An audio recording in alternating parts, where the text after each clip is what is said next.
ہے تو قرآن تو ہمارے زندگی کا ایک مقصد ہے اور ہم مسلمانوں کا قرآن ہمارے لیے ایک ہدایت ہے.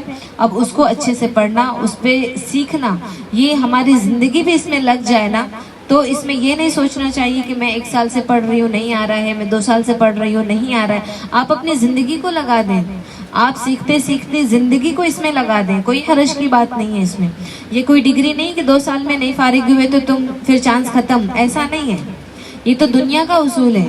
لیکن ہم جو ہے جب یہ قرآن پڑھتے ہیں تو یہ قرآن کے لیے تو ہمیں یہ ہونا چاہیے کہ قرآن ہم جتنے بھی اپنا وقت دے سکتے ہیں، اس وقت کو 24 گھنٹے میں 1 گھنٹہ اگر آپ قرآن کے لیے دیتے ہیں اور قرآن اگر صحیح کرتے ہیں تو آپ اندازہ لگائیں کہ آپ کی قرآن بہت اچھی بھی ہو جائے گی اور اللہ تعالیٰ آپ کو جو اجر دیں گے. دیکھیں شروع میں جب آپ سیکھتے ہیں اور اٹکتے ہیں نا تو اللہ آپ کو ڈبل دیتے ہیں. کیوں؟ کیونکہ ایک تو بندہ میرا مشقت کتنا اٹھا رہا ہے، اس کو تکلیف کتنی ہو رہی ہے. یعنی شروع میں جب سیکھنے کی کوشش کر رہا ہے تو ایک آیت کو پڑھنے کے لیے اس کو 10 بار پھیرنا پڑتا ہے، اس کو 10 بار ریپیٹ کرنا پڑتا ہے. شروع میں نا آپ عین، غین، فا، قاف یہ سب نکالیں گے نا تو تھوڑا سا حلق میں آپ کے تھوڑا سا اثر بھی پڑے گا. بعض اوقات درد بھی ہونے لگتا ہے اگر بچے بہت زیادہ پریکٹس کریں تو. یہ جو مشقت ہم اٹھاتے ہیں نا سیکھنے کے دوران تو ہمیں لگتا ہے کہ جب ہم صحیح سیکھ جائیں گے جب جا کے ثواب ملے گا. ایسا نہیں ہے. جب بندہ سیکھنے کی کوشش میں لگ جاتا ہے نا تو اللہ تعالیٰ اسے دوہرا اجر دیتے ہیں. ایک تو بندے کی کوشش پر اور دوسرا جو اس کو شروع میں جو تکلیف ہوتی ہے نا سیکھنے میں، اس تکلیف پر اللہ الگ سے اجر دیتے ہیں.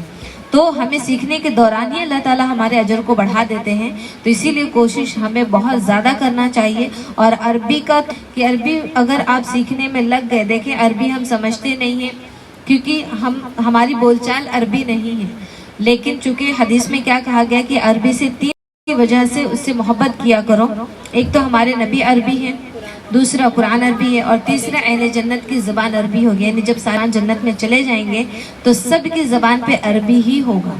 اب وہ آٹومیٹک اللہ کی طرف سے سب کو آ جائے گا. تو اسی لیے عربی سے جو ہے ہمیں محبت کرنی چاہیے. اور اسی لیے عربی میں برکت اتنی ہے کہ آپ کو کوئی سورہ اگر یاد کرنی ہے آپ رٹے نہیں، خالی 1-2 مہینہ اسی سورے کو پڑھنا شروع کر دیں. یعنی ہر نماز کے بعد آپ پڑھ دیں کہ مجھے یہ سورہ یاد کرنی ہے، میں ہر نماز کے بعد پڑھ لیتی ہوں. آپ 1 مہینہ پڑھ کے دیکھیے آٹومیٹک آپ کی زبان پہ بیٹھ جائے گی. یاسین کوئی یاد نہیں کرتا لیکن زیادہ تر مسلمانوں کو یاسین یاد رہتی ہے. کیوں؟ کیونکہ وہ روز ہیبٹ میں رہتی ہے. تو عربی کا یہ ضابطہ ہے کہ آپ جتنا اس سے رشتہ لگائیں گے آپ اتنی ہی جلدی وہ آپ کے دل میں اتر جائے گی. تو انشاءاللہ کوشش یہ کریں کہ ہم اپنی نمازوں سے لے کر کے قرآن کو، نماز کے اندر جو قرآن پڑھا جاتا ہے اس کو، اور اپنے نماز کو صحیح کریں. دیکھیں پچھلے